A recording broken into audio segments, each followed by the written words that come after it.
fun that's at the heart of the society. The magazine should encapsulate all that. It should tell whiskey stories, but it should express the joy and the life about the society. I miss print. Having that physical magazine in your hands, there's no substitute for it. So the good news is print is coming back in 2025.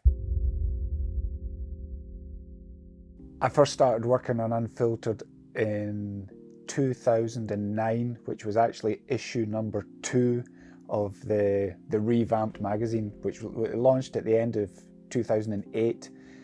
But in issue 2, I had my first commission. It was the time of the economic meltdown, 2008, and I wrote about how the whisky industry might cope in that economic climate. Spoke to a bunch of experts in the industry world, and the answer at the time was whiskey's going to do all right. And they were proven right, because, you know, for the next 15 years or so, the whiskey world really did do very well. I did a calculation, and I think it was about 56 distilleries that I've visited in Scotland, also been to a fair few overseas as well. So, you know, it's always a pleasure to visit a distillery, and it always amazes me that they're all doing basically the same thing, but every single one has got its own story to tell. There's always something different about a distillery, and so to be able to dig into that and find out more about it is always great. I've been fortunate to speak to some, you know, famous people, some interesting people from out with the whiskey world. You know, Sam Heughan, the actor famous for Outlander. It was a pleasure to catch up with him. Musicians such as Richard Hawley, talked about whiskey with him, and he's a big whiskey fan. Spoke to the guys in Mogwai about whiskey.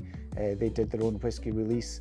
So, you know, been fortunate to speak to a lot of people out with the industry and within the industry, and some of these, you know, I suppose legends in the whiskey world. But I've got to be honest, the interview that sticks with me most was with Pip Hills, who obviously founded the Scotch Malt Whisky Society.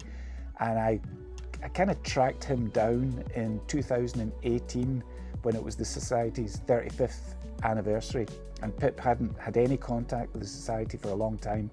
I spent about 2 hours just talking to Pip, reliving his story about how the Society was founded, and it was the first time anyone had heard from Pip for a long, long time. So that really made an impression on me, and it was great because at that point Pip kind of reconnected with the Society that he founded, and, you know, has been welcomed back into the fold. Unfiltered relaunched as a printed magazine in 2008 and carried on as a quarterly publication until 2020, when, you know, the world changed at that point, obviously due to coronavirus and lockdown, and we made the decision at that point to go digital, and it became a monthly online magazine. So more content, more of the time, and we were able to provide content in different languages for our members in China and Japan, for example. So, you know, we just decided to kind of change focus at that point and make it a digital offering.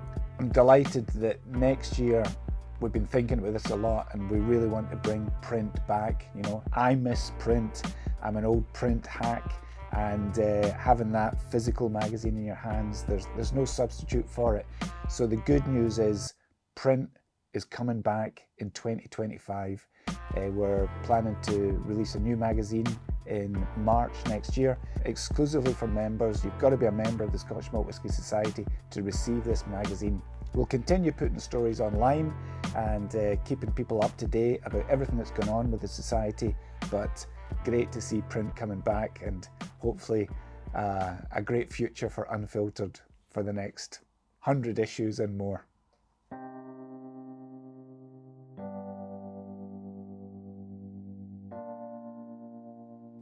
I think it's just a great way to connect with members, and I think it's what makes the magazine different from any other whiskey magazine is that it's about members first and foremost and telling member stories. Of course, it's about whiskey and it's about sharing whiskey, but to me, it's much more about people stories, and the members are obviously at the heart of everything that the Scotch Malt Whisky Society is all about.